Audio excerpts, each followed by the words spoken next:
Hello students, आज की इस वीडियो में मैं आपको बताऊंगा Haryana board class 12th economics का सैम्पल पेपर 2023-24 के सेशन के लिए।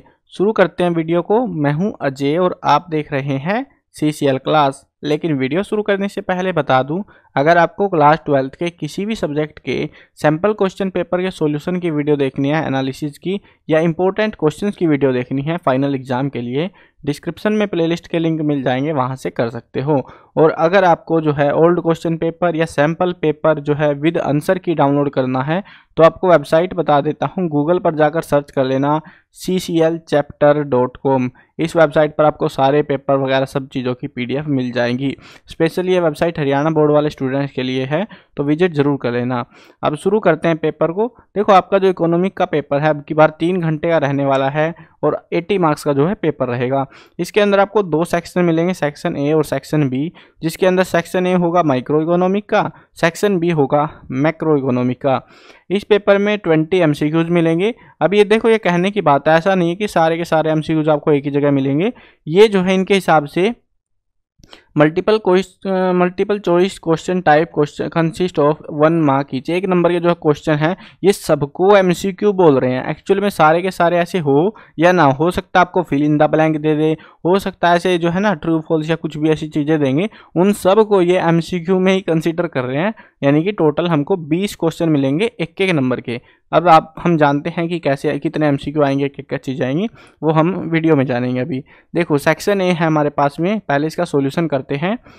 When marginal product is negative then total product is, तो टोटल प्रोडक्ट क्या हो रहा है, decreasing. Rectangular hyperbola cost curve is, तो कैसी कोस्ट कर्व होती है, AFC। Law of variable cost proportional function is mainly related with, किसके साथ रिलेटेड होता है, प्रोडक्शन के साथ।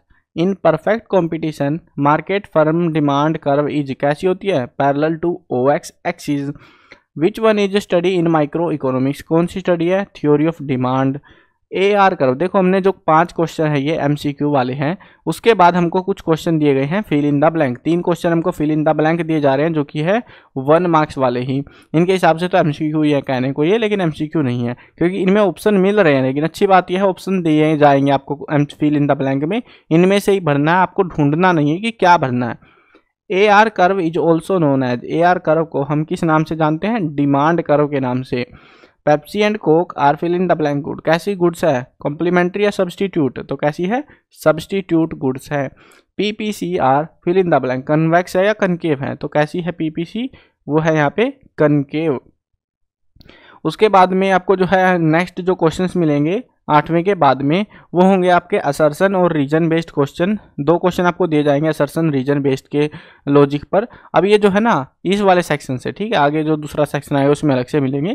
टोटल 4 क्वेश्चन मिलेंगे आपको असर्शन रीजन के। अब ये वाले जो है 4 क्वेश्चन कैसे अटैम्प्ट करने हैं, न्यू पैटर्न पे है ये, CBSE वाले पैटर्न पे। अब समझते हैं, अटैम्प्ट करना ज़्यादा मुश्किल नहीं है, बट आपको थोड़ी सी डिटेलिंग ज़्यादा पता होनी चाहिए बुक्स के रिलेटेड, नहीं तो थोड़ी दिक्कत हो सकती है।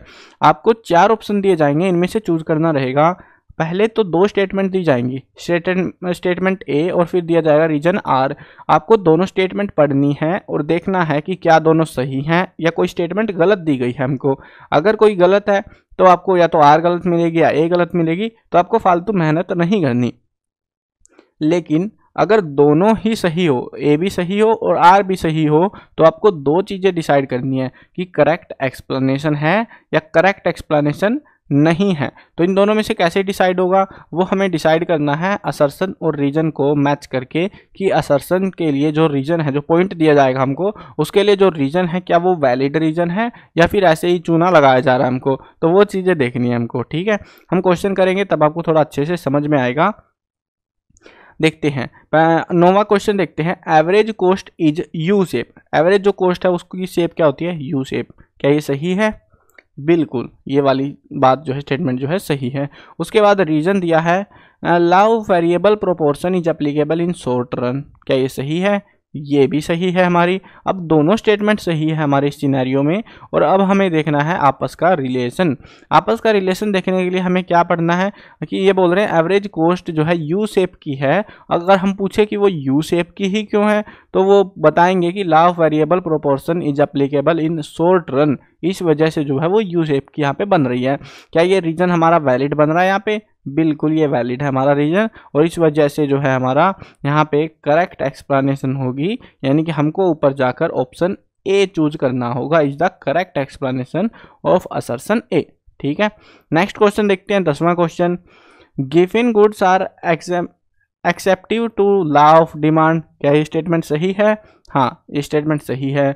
Supply curve is positive slope. Supply curve कैसी है? पॉजिटिव स्लोप है, ये बात भी सही है। अब अगर हम यहाँ पे बात करें कि given goods are exceptive to law of demand, अगर इसका इस वाली बात से क्या लेना देना है? कुछ लेना देना है ही नहीं इसका। तो ये सप्लाई कर्व की बात कर रहे हैं, वो अलग चीज़ें चल रही हैं, तो मैटर आपस में मैच नहीं कर रही है। जो बातें हो रही हैं वो अलग अलग हैं, लेकिन स्टेटमेंट दोनों सही हैं। तो यहाँ पे क्या हो जाएगा इस वाले सिनेरियो में? ऑप्शन बी हो जाएगा, note the correct explanation. I hope समझ में आ गया होगा कैसे आपको अटेम्प्ट करना है। उसके लिए आपको इनके कंसेप्ट, जो छोटे छोटे पॉइंटों के कंसेप्ट है, वो क्लियर होने चाहिए। अब उसके बाद में आपको दिए जाएंगे 3 मार्क्स के क्वेश्चन, जिसमें पहले क्वेश्चन में ऑप्शन दिया जाएगा आपको, और उसके बाद में आएंगे 4 मार्क्स के क्वेश्चन। ठीक है, 3 नंबर के 2 क्वेश्चन मिलेंगे, एक में ऑप्शन है, एक में मैंडेटरी है। देखो इनके आंसर मैं नहीं करा रहा क्योंकि आपका टाइम वेस्ट होगा इसको करने में। अगर आपको आंसर ही चाहिए इन क्वेश्चन के, आंसर की डाउनलोड कर लेना, वहाँ पे सारे आंसर मैंने एक्सप्लेन आउट कर रखे हैं डिटेल में अच्छे से। चलो अब देखते हैं। और हाँ, एक और चीज़ ध्यान रखना, जहाँ पर डायग्राम बना सकते हो, जैसे ये वाला क्वेश्चन है हमारा, explain consumer equilibrium with the help of indifference curve approach. तो ये कर्व अप्रोच आपको बनानी है, डायग्राम भी छाप के दिखाना है। कहीं तुम डायग्राम नहीं बनाओगे तो टीचर आपके नंबर काट लेगा। और जो डायग्राम बनाने हैं वो पेंसिल से बनाने हैं, पेन से मत बनाना। ठीक है, ताकि आपको और टीचर को भी सुविधा रहे। थोड़ी सी गड़बड़ हो जाती है ना इनमें कई बार, तो इस वजह से डायग्रामों को रिकमेंड किया जाता है पेंसिल से ही बनाने को। कई बार मतलब टीचर का भी यार मूड रहता है, क्या कर सकते हैं उसका। अब देखते हैं आगे, what do you mean by T R, M R, A R. ये तीनों डेफिनेशंस आपको बतानी है। टी आर क्या होता है, एम आर क्या होता है, ए आर क्या होता है, और तीनों का एक एक नंबर की एक एक डेफिनेशन आपकी रहने वाली है। यानी T R total revenue, M R marginal revenue, A R यानी एवरेज रिवेन्यू। इन तीनों को एक्सप्लेन करना है डिटेल में आपको। उसके बाद 4 नंबर का जो क्वेश्चन है उसमें आपको ऑप्शन दिया जाएगा एक क्वेश्चन में, एक क्वेश्चन आपका मैंडेटरी रहेगा। 3 क्वेश्चन आपको टोटल 4 नंबर के दिए जाएंगे। उसके बाद आपको जो है 6 नंबर के क्वेश्चन दिए जाएंगे, दोनों में ऑप्शन मिलेगा आपको अल्टरनेट क्वेश्चन का। उसके बाद आएगा सेक्शन बी। सेक्शन बी यानी कि हमने पढ़ा था ना मैक्रो माइक्रो इकोनॉमिक, तो हाँ वो सेक्शन बी है यहाँ पे। तो सेक्शन बी में आपके एमसीक्यू जो है फिर स्टार्ट होते हैं। विच one is included in leakage in circular flow of income. तो इनमें से जो है कौन सा जो इंक्लूड होता है in leakage in circular flow of income में? तो borrowing by firm, public expenditure, investment या फिर सेविंग। तो कौन सा है? Saving, option D. Net investment equal to, net investment किसके बराबर होती है हमारी? ग्रोस इन्वेस्टमेंट माइनस में डेप्रीसिएशन। देखते हैं option A. In national income following are not included. National income में क्या चीज़ें इंक्लूड नहीं होती है इनमें से? Domestic service, transfer income, intermediate goods, all the above. तो कौन सा है? All the above. Which one is central bank of India. सबसे आसान क्वेश्चन है, तुम खुद ही बता दोगे इसको। तो RBI। On which date financial year start in India. कौन से फाइनेंशियल ईयर जो है स्टार्ट हुआ था, कौन सी डेट से? तो वो था 1 अप्रैल से, मतलब स्टार्ट होता है बेसिकली 1 अप्रैल से। Dividend is a part of interest या फिर प्रॉफिट। तो किसका पार्ट है वो? प्रॉफिट का पार्ट होता है। जो कंपनियों को प्रॉफिट होता है उसके बाद जो है कंपनी अपने शेयर होल्डर्स को डिविडेंड देती है। नेक्स्ट क्वेश्चन देखते हैं। Analysis of general price level is related with. किसके साथ? Fill in the blank economics. किसके साथ जो है रिलेटेड होता है? माइक्रो या फिर मैक्रो। तो क्या आएगा? Macro economics.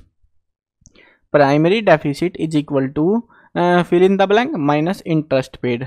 रिवेन्यू डेफिसिट या फिर फिस्कल डेफिसिट। तो कौन सा आएगा? फिस्कल डेफिसिट आपका आंसर आएगा। उसके बाद आपको जो है सेम वैसे ही जब जो हमने पढ़े थे असर्शन रीजन वाले क्वेश्चन, वो यहाँ पर भी मिलेंगे। दोनों सेक्शन में मिलेंगे 2-2 क्वेश्चन आपको। अब देखो ये वाली चीज़ें तो बताने की जरूरत है नहीं क्योंकि हम ऑलरेडी इनको समझ के आ चुके हैं। अब सीधा असर्शन और रीजन वाले टॉपिक करते हैं हमारे। एम असर्शन दे रखा है 26वें क्वेश्चन में, M3 is border concept then M1। तो ये जो M3 है ये बोर्डर कंसेप्ट है कंपेयर जो है M1 के। तो यहाँ पे स्टेटमेंट देखनी है सही है या गलत है, तो ये स्टेटमेंट बिल्कुल सही है। Central bank control the money supply, क्या ये बात सही है? ये भी बात सही है। अब हमें देखना है रिलेशन कि क्या इनका कोई रिलेशन बन रहा है। तो ये जो बात कर रहे हैं M3 is border concept then M1, तो इसके पीछे कारण क्या है? क्योंकि सेंट्रल बैंक मनी को कंट्रोल कर रही है, इस वजह से ऐसा है। तो क्या ये स्टेटमेंट इसका जो रीजन सेटिस्फाइड रीजन है? तो बिल्कुल yes, it is satisfied reason, option A आ जाएगा हमारा। नेक्स्ट क्वेश्चन देखते हैं 27वां question. Bank rate is a part of monetary policy. Bank rate जो है मॉनेटरी पॉलिसी का एक पार्ट होता है, क्या ये स्टेटमेंट सही है? बिल्कुल। Tax is part of monetary policy, tax जो है मॉनेटरी पॉलिसी का जो है पार्ट होता है? नहीं, ये स्टेटमेंट हमारी गलत है यहाँ पे। तो अब फालतू नहीं देखना हमको, सिर्फ आर देखना, आर फॉल्स है सी ऑप्शन में, और सी ऑप्शन हमारा सही हो जाएगा इसमें। अब देखो आपको ये ध्यान रखना है, कहीं आप सोचो कि सारे सही ही मिलते हैं, गलत भी दे सकते हैं वो स्टेटमेंट, हो सकता है आपको ये स्टेटमेंट ही गलत दे दे, तो आपको कंफर्म होना चाहिए स्टेटमेंट के ऊपर।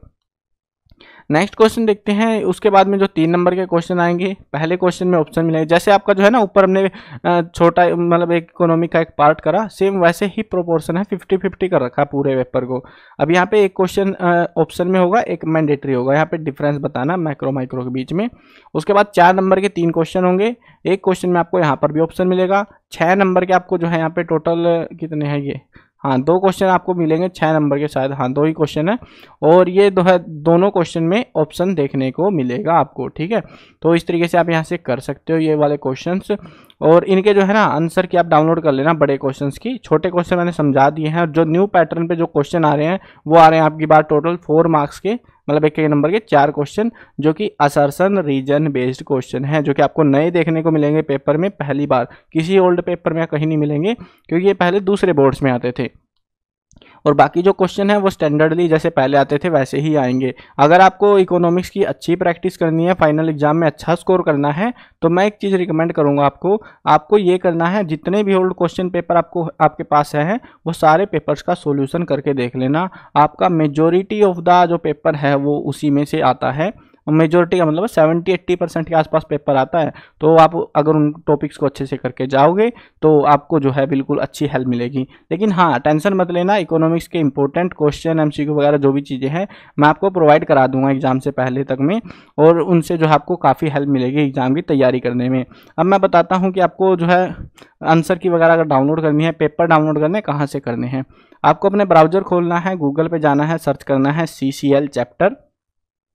उसके बाद में जो है ये वेबसाइट खुलेगी, मोबाइल में खोल रहे हो 3 डंडे से आएंगे, उनको खोल लेना, ये चीज़ें आपको दिख जाएंगी।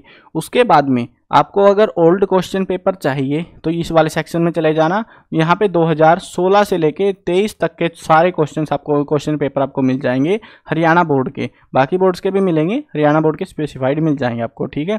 अगर आपको सैम्पल पेपर चाहिए जो मैंने अभी कराया बाकी सब्जेक्टों के विद आंसर की, तो वो आपको यहाँ पे मिल जाएंगे।